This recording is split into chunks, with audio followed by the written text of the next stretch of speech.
মৰমৰ ছাত্ৰ-ছাত্ৰীসকল, তোমালোক সকলোকে মোৰ আজিৰ ভিডিঅ'টোলৈ স্বাগতম জনাইছোঁ।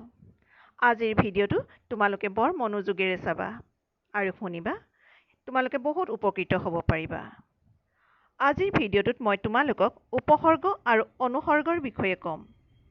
আৰু 2010 চনৰ পৰা মেট্ৰিক পৰীক্ষাত 2020 চনলৈকে কি প্ৰশ্ন আহিছিল আৰু তাৰ উত্তৰসমূহ আমি কেনেদৰে কৰিব লাগিব সেই কথাও আমি জানিম। গতিকে আহাচোন আমি উপসৰ্গ আৰু অনুসৰ্গৰ বিষয়ে চাওঁ। উপসৰ্গ এবিধ অব্যয় শব্দ মাথো। উপসৰ্গ মুঠ 20টা। সেইকেইটা হ'ল প্ৰ, পৰা, অপ, সম, নি, অব, অনু, নিৰ, দূৰ, বি, অধি, সু, উদ, পৰি, প্ৰতি, অভি, অপি, অতি, উপআ।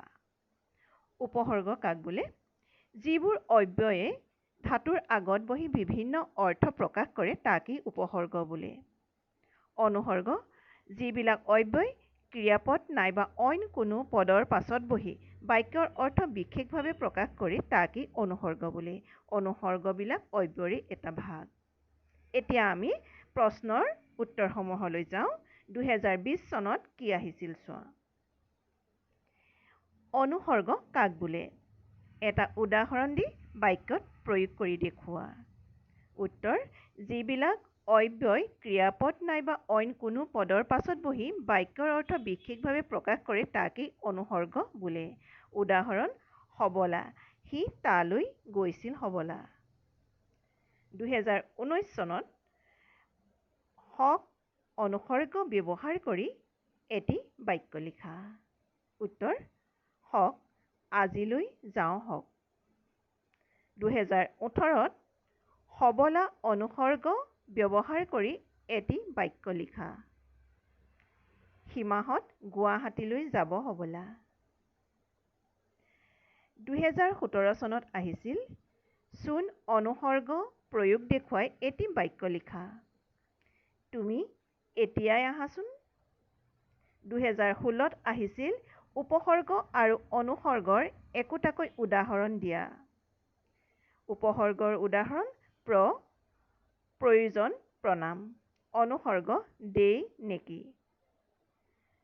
2015ত আহিছিল সম উপসৰ্গযুক্ত দুটা শব্দ লিখা। সংস্কৃত সম যোগ কৃত, সংগীত সম যোগ গীত। তাৰপিছত আৰু এটা আহিছিল দে অনুসৰ্গ ব্যৱহাৰ কৰি এটি বাক্য লিখা। কাইলৈ আহিবা দেই। 2014ত আহিছিল চোন অনুসৰ্গ প্ৰয়োগ দেখুৱাই এটি বাক্য লিখা। তুমি এতিয়াই আহাচোন।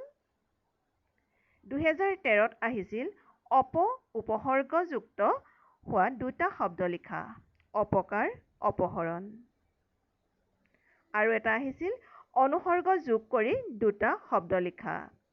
আজিয়েই, তথাপিতো। ইয়াত এই আৰু তো দুটা অনুসৰ্গ। উপসৰ্গ কাক বোলে? যিবোৰ অব্যয়ে ধাতুৰ আগত বহি বিভিন্ন অৰ্থ প্ৰকাশ কৰে তাকেই উপসৰ্গ বোলে। 2012ত আহিছিল অনুসৰ্গ কাক বোলে? উত্তৰ: যিবিলাক অব্যয় ক্ৰিয়াপদ নাইবা অইন কোনো পদৰ পাছত বহি বাক্যৰ অৰ্থ বিশেষভাৱে প্ৰকাশ কৰে তাকেই অনুসৰ্গ বোলে।